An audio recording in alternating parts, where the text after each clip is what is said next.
नमस्कार मित्रांनो, SOC classes टेकमध्ये तुमचं स्वागत आहे. आज आपण बघत आहे स्टँडर्ड 10th सायन्स अँड टेक्नॉलॉजीचा lesson number 6 that is the refraction of light. मित्रांनो, हा पार्ट 1 आहे. पार्ट 1 इथं आपण दिलेला आहे. पार्ट 2 जर तुम्हाला बघायचा असेल तर व्हिडिओला आमच्या लाईक आणि शेअर करा. सोबतच आमच्या चॅनलला सबस्क्राईब करायला विसरू नका. तुम्ही आम्हाला फेसबुकवर किंवा आमच्या ब्लॉग स्पॉटवर सुद्धा व्हिजिट करून महत्त्वाचे व्हिडिओ किंवा अपडेट मिळवू शकता. चला तर सुरुवात करूया. तर बघा मित्रांनो, सर्वात अगोदर कॅन यू रिकॉल मध्ये आपल्याला काही प्रश्न इथे विचारलेले आहेत. पहिला प्रश्न आपल्याला विचारलेला आहे, what is mean by the reflection of light. बघा, आता रिफ्लेक्शन ऑफ लाईट शिकण्या अगोदर आपण एक 3 महत्त्वाचे घटक शिकून घेऊया. बघा, आता ज्या वेळेस लाईट म्हणजे काय, प्रकाश. लाईटचा अर्थ काय होत असतो, प्रकाश. प्रकाश ज्यावेळेस एखाद्या वस्तूवर पडतो तर पडल्यानंतर तिथं 3 प्रकारच्या घटना घडू शकतात. किती प्रकारच्या? 3 प्रकारच्या. कोणकोणत्या? तर बघा, सर्वात अगोदर लाईट एखाद्या जर वस्तूवर पडला तर तो रिफ्लेक्ट होऊ शकतो. रिफ्लेक्ट म्हणजे तो पुन्हा ज्या मीडियम मधून आला त्याच मीडियम मध्ये तो वापस जाऊ शकतो. बरोबर आहे. म्हणजे तो हवेमधून आला, हवेमध्येच वापस जाईल, त्याला आपण म्हणतो रिफ्लेक्शन. तो रिफ्लेक्ट होईल. ठीक आहे, ही पहिली घटना होऊ शकते. दुसरी गोष्ट म्हणजे काय, तो एका मीडियम मधून म्हणजे एका मीडियम मधून तो दुसऱ्या मीडियम मध्ये ट्रान्सफर होऊ शकतो. ठीक आहे, म्हणजे त्या वस्तूमधून तो आरपार जाऊ शकतो. याला म्हणतात रिफ्रॅक्शन. याला काय म्हणतात? रिफ्रॅक्शन. तेच आपण बघतो या लेसन मध्ये. याला काय म्हणतात? रिफ्रॅक्शन. आणि तिसरी गोष्ट म्हणजे काय, तो इथं ऍब्झॉर्ब होईल. का होईल? ऍब्झॉर्ब होईल. तो रिफ्लेक्ट पण होणार नाही आणि रिफ्रॅक्ट सुद्धा होणार नाही. म्हणजे जे रिफ्लेक्शन आणि रिफ्रॅक्ट हे दोन्ही तिथं आपल्याला पाहायला मिळणार नाही. तो तिथं ऍब्झॉर्ब होईल. ठीक आहे, काय होईल? ऍब्झॉर्ब होईल. तर ह्या गोष्टी आपण पाहत असतो ज्यावेळेस एखादा लाईट एखाद्या ऑब्जेक्टवर पडत असतो. तर ह्या गोष्टी तुम्हाला ध्यानात ठेवाव्या लागतील. चला तर मित्रांनो, सुरुवात करूया या प्रश्नाला. पहिला प्रश्न आपल्या इथे विचारला, what is mean by the reflection of light. आता रिफ्लेक्शन ऑफ लाईट म्हणजे काय, when the light is incident on the surface of the object. एखाद्या ऑब्जेक्टच्या सरफेसवर जर लाईट पडला, बघा हा आहे ऑब्जेक्ट आणि याच्यावर काय लाईट पडलेला आहे इथं. ठीक आहे, इन्सिडेंट त्याला म्हणतात आपण. ठीक आहे, in general it is deflected in a different direction. आणि पडल्यानंतर तो वेगळ्या डायरेक्शनला काय होतो, डिफ्लेक्ट होतो, वळतो सोप्या भाषेमध्ये. ठीक आहे, आणि ह्या ज्या प्रोसेसला आपण रिफ्लेक्शन म्हणत असतो. याच प्रोसेसला काय म्हणत असतो आपण? Reflection of light.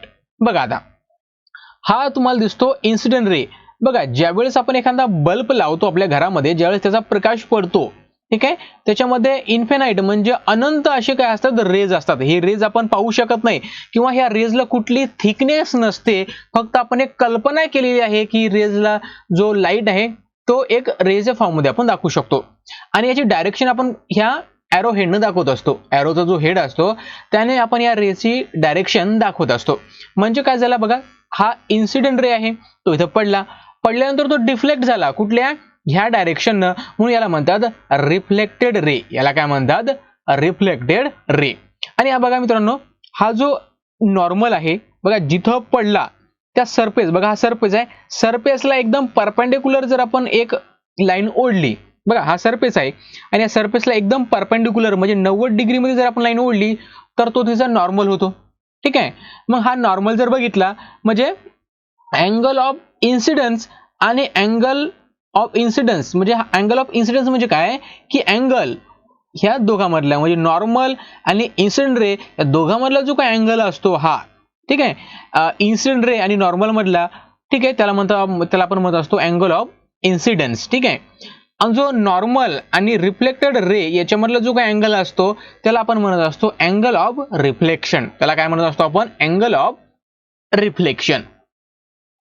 त्यानंतर सेकंड क्वेश्चन आपल्या इथे विचारलेला आहे, what are the laws of reflection. आता रिफ्लेक्शनचे लॉज काय काय आहेत तर बघा, in the incident ray and the reflected ray of the light are on the opposite side of the normal to the reflecting surface at the point of incidence and all the three are in the same plane. महत्वाचं काय बघा की बघा, आता जे incident ray आहे, ठीक आहे, आणि जो रिफ्लेक्टेड रे आहे हे काय असतात, अपोजिट असतात या नॉर्मलच्या. हा नॉर्मल आहे.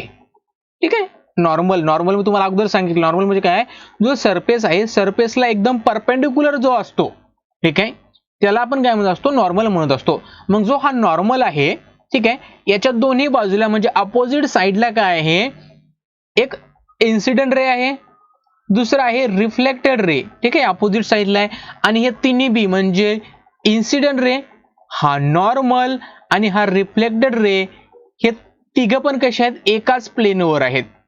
ठीक आहे, this three are in the same plane, म्हणजे एकाच प्लेन मध्ये आहेत हे. ठीक आहे, एक गोष्ट ध्यानात ठेवायची.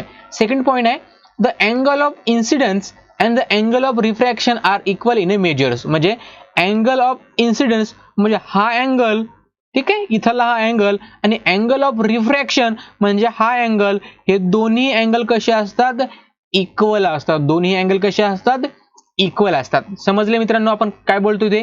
तर हे महत्वाचे काही लॉज आहेत अँगल ऑफ हे काही महत्वाचे लॉज आहेत कशाचे, लॉज ऑफ रिफ्लेक्शनचे. तर हे तुम्हाला ध्यानात ठेवायचं आहे, एक्झाम मध्ये तुम्हाला हे 1 किंवा 2 मार्क साठी विचारल्या जाऊ शकते. चला जाऊया समोर. तर बघा मित्रांनो, आता रिफ्रॅक्शन म्हणजे काय.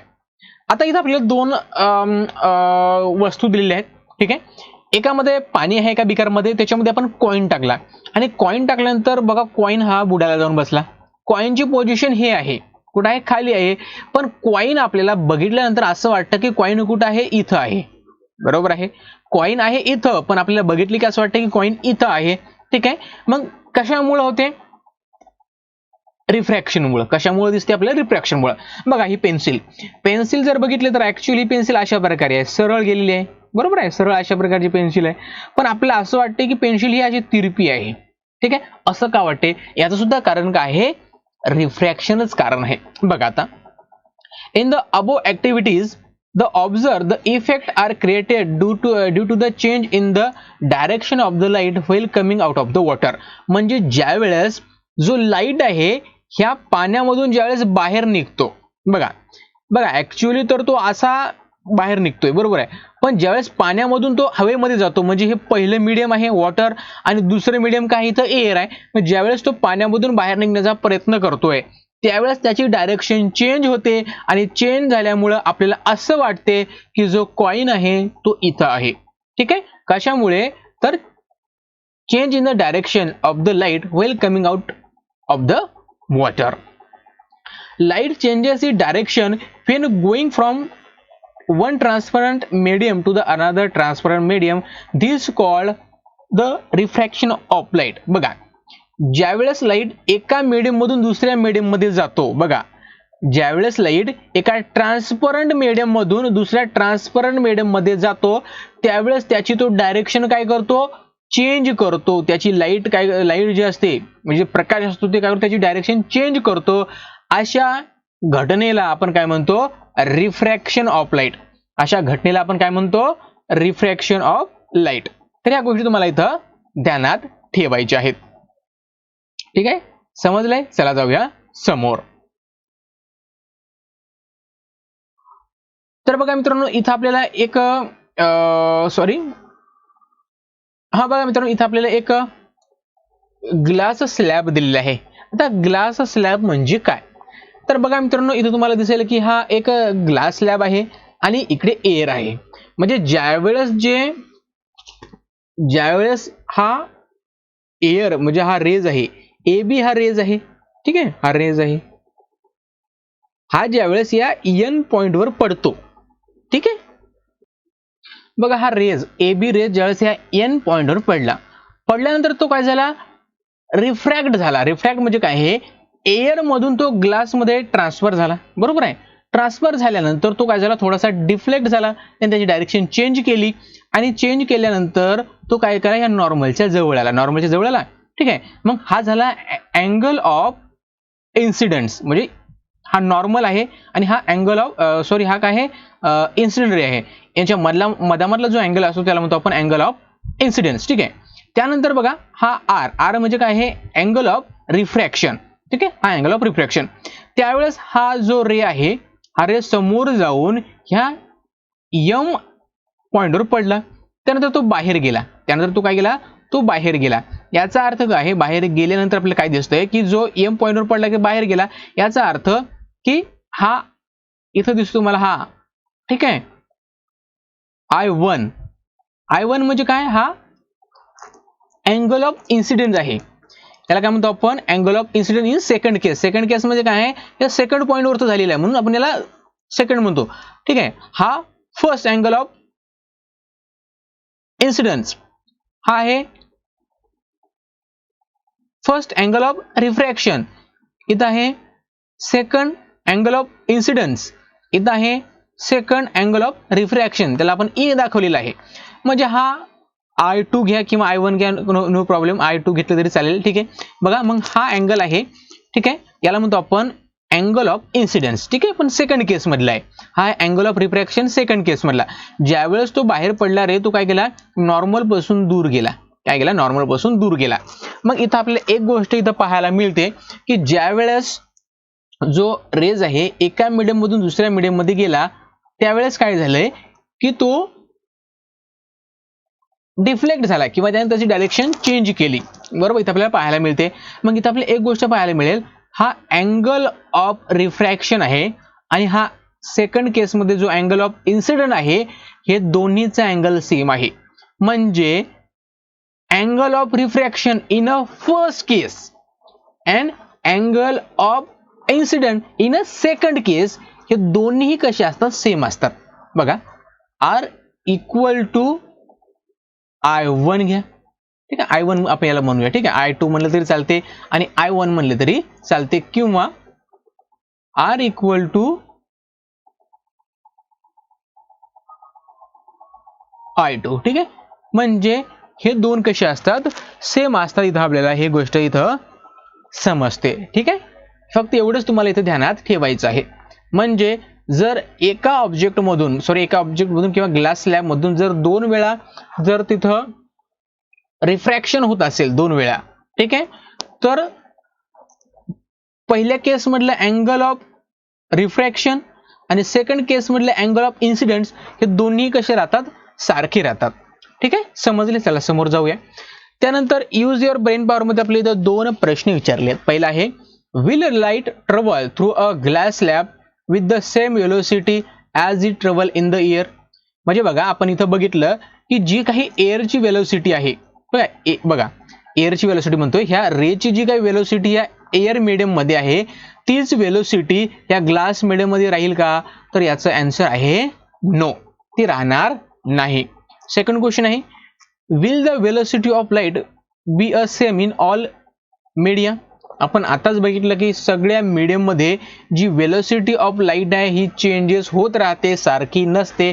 म्हणजे इथं सुद्धा आपला आन्सर येणार नो. इथं सुद्धा आपला आन्सर काय येणार, नो. ठीक आहे. लिहून घ्या. त्यानंतर बघा, लॉ ऑफ रिफ्रॅक्शन काय आहे, लॉ ऑफ रिफ्रॅक्शन काय आहे बघा. The incident ray and the refracted ray are on the opposite side of the normal at the point of the incident and all three lie in the same plane. बघा, angle of refraction मध्ये काय सांगितलेलं आहे की जे incident ray असतात, ठीक आहे, आणि जे रिफ्रॅक्टेड रे आहे हे सगळे अपोजिट साइडला असतात. कशाच्या, नॉर्मलच्या. ठीक आहे. कशाच्या, त्या नॉर्मलच्या. ठीक आहे. आणि हे तिन्ही कसे असतात, एकाच प्लेनवर असतात. For given pair of media the ratio of the sine of the angle of the incidence to the sine of the angle of refraction is constant. म्हणजे काय सांगितलं आहे, sine of the angle of incidence म्हणजे sine I, बरोबर आहे. I म्हणजे काय, angle of incidence. To the sine of the angle of refraction म्हणजे साइन आर. ठीक आहे. हे झालं angle of refraction, angle of incidence, हा झाला अँगल ऑफ रिफ्रॅक्शन. या दोघांचा जो रेशो असतो हा काय असतो, कॉन्स्टंट असतो, असं आपल्या इथं सांगितलेलं आहे. काय सांगितलं, या दोघांचा जो रेशो असतो हा कसा असतो, कॉन्स्टंट असतो. ठीक आहे. या गोष्टी जाणून ठेवायच्या आहेत. आणि याला आपण काय करतो, ठीक आहे, याला आपण काय करतो, n ने दाखवतो. याला काय दाखवतो आपण, n ने दाखवतो. The second law is called as a Snell's law. ठीक आहे. याला काय म्हणतात, स्नेल्स लॉ सुद्धा म्हणतात. ठीक आहे. याला काय म्हणतात, स्नेल्स लॉ सुद्धा म्हणतात. If the I is the angle of incidence and R is the angle of refraction. बघा, I is the angle of incidence आणि R is the angle of refraction असेल तर आता सांगितलं तर कशा प्रकारे आपण त्याला लिहितो तर बघा त्याचा रेशो असतो sin I upon sin R equal to या दोघांचा रेशो कसा असतो कॉन्स्टंट काय असतो कॉन्स्टंट असतो ठीक आहे ह्या गोष्टी तुम्हाला इथं ध्यानात ठेवायच्या आहे बघा जर अँगल ऑफ इन्सिडन्स जर 0 असेल अँगल ऑफ इन्सिडन्स जर 0 असेल तर अँगल ऑफ रिफ्रॅक्शन सुद्धा काय असेल 0 असेल ध्यानात ठेवायचं आहे अँगल ऑफ इन्सिडन्स जर 0 असेल तर अँगल ऑफ रिफ्रॅक्शन सुद्धा काय असतो 0 असतो this constant is called as a refractive index मग ह्या कॉन्स्टंटला काय म्हणतो आपण रिफ्रॅक्टिव्ह इंडेक्स म्हणतो काय म्हणतो रिफ्रॅक्टिव्ह इंडेक्स बघा कशा प्रकारे refractive index of second medium with respect to the first medium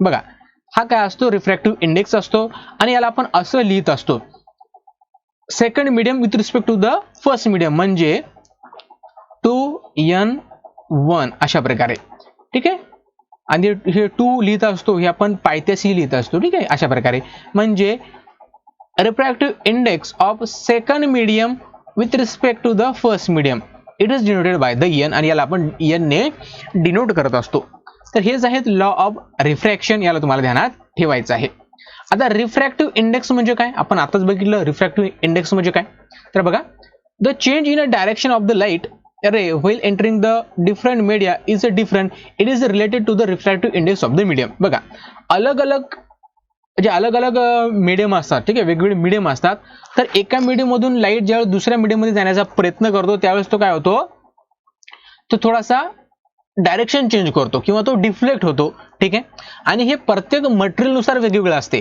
ठीक आहे प्रत्येक मटेरियल नुसार हे वेगवेगळं असते आणि हे डायरेक्शन चेंज होण्याची जी काही प्रॉपर्टी आहे ही कशावर डिपेंड असते ही डिपेंड असते रिफ्रॅक्टिव्ह इंडेक्सवर कशावर असते refractive index of that medium म्हणजे त्या मीडियमचा रिफ्रॅक्टिव्ह इंडेक्स काय आहे त्याच्यावर डिपेंड असते ठीक आहे किंवा यालाच आपण रिफ्रॅक्टिव्ह इंडेक्स म्हणतो सोप्या भाषेमध्ये ठीक आहे ध्यानात ठेवा the value of the refractive index is different for the different media म्हणजे वेगवेगळ्या माध्यमासाठी वेगवेगळ्या मीडियासाठी रिफ्रॅक्टिव्ह इंडेक्स काय असतो वेगवेगळा असतो ह्या गोष्टी तुम्हाला ध्यानात ठेवायच्या आहे also light for the different colour for the same medium जरी मीडियम जरी सेम असला पण कलर जर आपण चेंज केला लाईटचा तरी सुद्धा आपला रिफ्रॅक्टिव्ह इंडेक्स काय होतो चेंज होतो म्हणजे मीडियम सेम आहे पण जो कलर आहे लाईटचा ते जर चेंज केला तर त्याचा रिफ्रॅक्टिव्ह इंडेक्स चेंज होतो refractive index of the medium with respect to the vacuum is called the absolute refractive index बघा एखाद्या वस्तू जर आपण रिफ्रॅक्टिव्ह इंडेक्स काढला with respect to the vacuum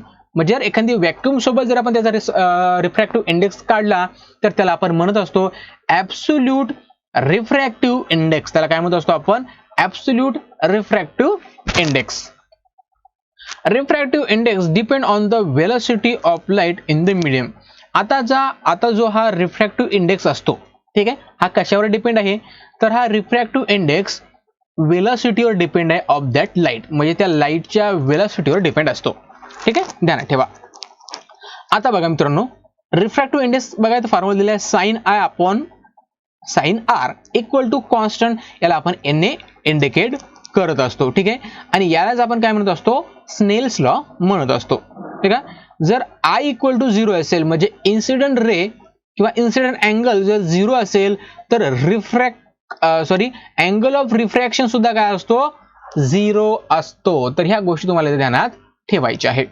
त्यानंतर काही आपल्याला रिफ्रॅक्टिव्ह इंडेक्स दिले आहेत बघा हे आहे सर्व ॲब्सोल्यूट रिफ्रॅक्टिव्ह इंडेक्स म्हणजे व्हॅक्यूमची तुलना एअर सोबत केलेली आहे आईस सोबत केलेली आहे वॉटरची बघा एअरची जो रिफ्रॅक्टिव्ह इंडेक्स आहे ते 1.0003 त्यानंतर आईसचा आहे 1.33 वॉटरचा आहे 1.33 अल्कोहोलचा आहे 1.36 केरोसिनचा आहे 1.39 ठीक आहे हे सर्व तुम्ही रीड करून घेऊ शकता एक्झाम मध्ये हे काही विचारलं जाणार नाही पण तुमच्या लक्षात असू द्या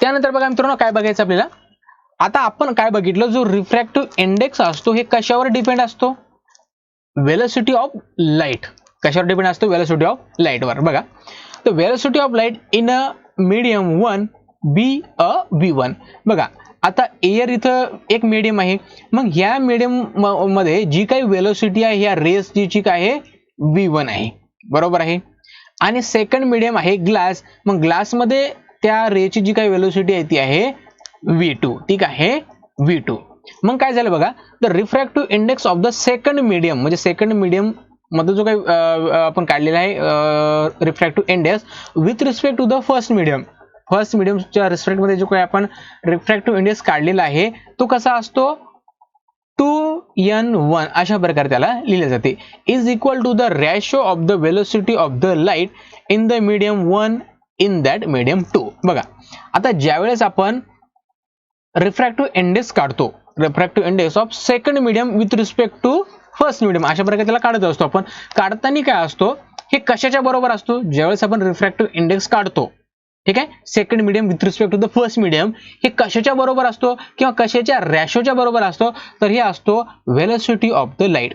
म्हणजे velocity of light first medium मध्ये किती आहे, ठीक आहे, म्हणजे v1 अपॉन v2, म्हणजे वेलोसिटीची जी काही रेशो असतो first medium to the second medium, ठीक आहे, म्हणजे हा वेलोसिटीचा काही रेशो आहे first medium to the second medium, याचा ज्यावेळेस आपण रेशो काढणार तो असतो रिफ्रॅक्टिव्ह इंडेक्सच्या बरोबर. कशाच्या बरोबर असतो, रिफ्रॅक्टिव्ह इंडेक्सच्या बरोबर, ठीक आहे.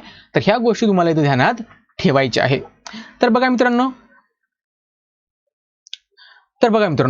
जर 1 n2 अशा प्रकारे जर असेल, याचा अर्थ होतो v2 अपॉन v1, बरोबर आहे. 2n1 अशा प्रकारे असेल तर याचा अर्थ होतो v1 अपॉन v2, ठीक आहे, ध्यानात ठेवा. बघा, if the first medium is the vacuum then the refractive index of the medium 2 is called the absolute refractive index and it is written as n. बघा मित्रांनो, ज्यावेळेस रिफ्रॅक्टिव्ह इंडेक्स असतो कुठल्याही वस्तूचा, त्यावेळेस आपण त्याचा व्हॅक्यूम सोबत कम्पेअर करून काढतो, ठीक आहे. व्हॅक्यूम सोबत ज्यावेळेस आपण त्याला कम्पेअर करतो आणि कम्पेअर करतो म्हणजे व्हॅक्यूमला जिथं आपण कम्पेअर करतो त्यावेळेस त्याचा ज्यावेळेस रिफ्रॅक्टिव्ह इंडेक्स काढतो त्याला आपण n ने इंडिकेट करत असतो. कशाने इंडिकेट करत असतो, n ने इंडिकेट करत असतो, ठीक आहे. तर ह्या गोष्टी मला ध्यानात ठेवायच्या आहे. त्यानंतर बघा इथे काय दिलं आहे, if the refractive index of second medium is with respect to the first medium is 2n1. बघा आता बघा, जर रिफ्रॅक्टिव्ह इंडेक्स आपल्याला इथे दिलेला आहे तो काय दिलेला आहे, बघा तो दिलेला आहे 2n1, बरोबर आहे. That of the third medium with respect to the second medium. पुन्हा एक रिफ्रॅक्टिव्ह इंडेक्स दिलेला आहे, तो काय दिलेला आहे आपल्याला third medium with respect to the second medium means 3n1 अशा प्रकारे, ठीक आहे. हे झाला रिफ्रॅक्टिव्ह इंडेक्स. दोन रिफ्रॅक्टिव्ह इंडेक्स आपल्याला दिलेले आहे, ठीक आहे. एक दिलेला आहे refractive index second, refractive index of second medium with respect to the first medium, refractive index of third medium with respect to the second medium, with respect to second medium आहे, ठीक आहे. आपल्याला विचारलंय what and how much is 3n1. त्यानंतर आपल्याला विचारलं आहे की 3n1 काय असेल. तर बघा मित्रांनो, आता ज्यावेळेस आपण रिफ्रॅक्टिव्ह इंडेक्स लिहितो त्यावेळेस तुम्हाला माहित असेल तर आपण काय करतो, त्याच्या वेलोसिटीचा रेशो घेत असतो. म्हणजे बघा मित्रांनो, इथे तुम्हाला समजेल. एक आपण आता काय करूया, सर्वात अगोदर बघा 2n1 अशा प्रकारे आपण हे लिहिले. याचा अर्थ काय होतो, याचा अर्थ होत असतो v1 अपॉन v2. तुम्हाला आता सांगितलं की कुठलाही रिफ्रॅक्टिव्ह इंडेक्स असतो हा काय असतो, एक रेशो असतो. कशाचा, त्यांच्या वेलोसिटीचा. दोन्ही मीडियम मध्ये जी वेलोसिटी आहे कशी त्याच्यावर डिपेंड असतो, ठीक आहे. म्हणजे बघा, refractive index of second medium with respect to 1 म्हणून आपण v1 वरती लिहिला, v2 खाली लिहिला, ठीक आहे. त्यानंतर बघा मित्रांनो दिलेलं आहे 3n2. याला कसं लिहिणार आपण, v2 अपॉन v3, बरोबर आहे. याला काय लिहिणार आपण, v2 अपॉन v3. समजले कशा प्रकारे लिहिले, ठीक आहे. मग आता आपल्याला काय करायचं आहे, 3n1 अशा प्रकारे इथे लिहायचं आहे. आता काय करायचं बघा, 3n1 म्हणजे काय, याच्यामध्ये आपल्याला ह्या दोन्ही गोष्टी याच्यामध्ये इन्क्लूड झालेल्या आहेत, आहे की नाही. म्हणजे आपण इथं काय करू शकतो बघा, v1 upon v2 n2 v2 upon v3, ठीक आहे. अशा प्रकारे आपण याला लिहू शकतो, ठीक आहे. नंतर बघा मित्रांनो, याचं म्हणजे याचा जो काही रिफ्रॅक्टिव्ह इंडेक्स असणार, ठीक आहे, तो याच्या बरोबर असणार. म्हणजे याचा काय रिफ्रॅक्टिव्ह इंडेक्स आहे, म्हणजे refractive index of third medium with respect to 1 तो या रेशोच्या बरोबर असणार. ठीक आहे, V1 upon V2 into V2 upon V3. किंवा याला आपण असं सुद्धा लिहू शकतो 3n1 equal to 2n1 into 3n2 अशा प्रकारे. ठीक आहे, तर हे दोन्ही प्रकारे आपण याला इथं लिहू शकतो. ठीक आहे, तर याला तुम्ही ध्यानात ठेवा. त्यानंतर बघा मित्रांनो, आपल्याला इथं दिलेलं आहे एक रेअर मीडियम आहे, एक डेन्सर मीडियम आहे आणि एक रेअरर मीडियम आहे. ठीक आहे, आता रेअरर मीडियम म्हणजे काय आणि डेन्सर मीडियम म्हणजे काय हे थोडक्यात आता आपण इथं बघून घेऊया. बघा, रेअरर मीडियम आहे, सपोज याला आपण एअर कन्सिडर करू. ठीक आहे, आणि इथं डेन्सर मीडियम आहे, सपोज याला आपण ग्लास कन्सिडर करू, ग्लास. ठीक आहे, आता बघा मित्रांनो, ज्यावेळेस लाईट रेअर मीडियम मधून डेन्सर मीडियम मध्ये ट्रान्सफर होतो, when the light is passes from a rare medium to the denser medium it is bent toward the normal. म्हणजे ज्यावेळेस लाईट रेअर मीडियम मधून डेन्सर मीडियम मध्ये पास होतो किंवा transfer होतो, त्यावेळेस जो रे असतो तो काय करतो, तर या नॉर्मल कडे बेंड होतो. कशाकडे बेंड होतो, या नॉर्मल कडे बेंड होतो, म्हणजे इकडे तो झुकलेला दिसतो आपल्याला, आहे की नाही. ऍक्च्युअली तो असा जायला पाहिजे. ठीक आहे, ऍक्च्युअली तो असा जायला पाहिजे, पण तो काय आहे, इकडे नॉर्मल कडे झुकलेला आहे. ठीक आहे, कन्सिडर ध्यानात ठेवा. when a light ray passes from a denser medium to the rare medium it bend away from the normal. म्हणजे ज्यावेळेस रे डेन्सर मीडियम मधून रेअर मीडियम मध्ये ट्रान्सफर होतो किंवा पास होतो, त्यावेळेस तो काय होतो, त्या नॉर्मल पासून दूर जातो, म्हणजे it will go away from the normal. It will go away from the normal, म्हणजे तो नॉर्मल पासून काय करतो, दूर जातो. ठीक आहे, ध्यानात ठेवा. आता बघा, when the light ray is incident normal at the boundary between the two media it does not change its direction and hence does not get reflected. ज्यावेळेस एखादा रे रेअर मीडियम मधून दुसऱ्या डेन्सर मीडियम मध्ये जातो, त्यावेळेस तो नॉर्मल असतो. Normal म्हणजे काय, एकदम परपेंडिक्युलर असतो. अँगल ऑफ इन्सिडेंट काय असतो, 0 असतो. अँगल ऑफ इन्सिडेंट जर 0 असेल तर अँगल ऑफ रिफ्रॅक्शन सुद्धा काय असतो, 0 असतो. म्हणजे जसा आला त्याच डायरेक्शन तो जाणार, कुठेही डिफ्लेक्शन होणार नाही. कधी, ज्यावेळेस I equal to 0 then R equal to 0.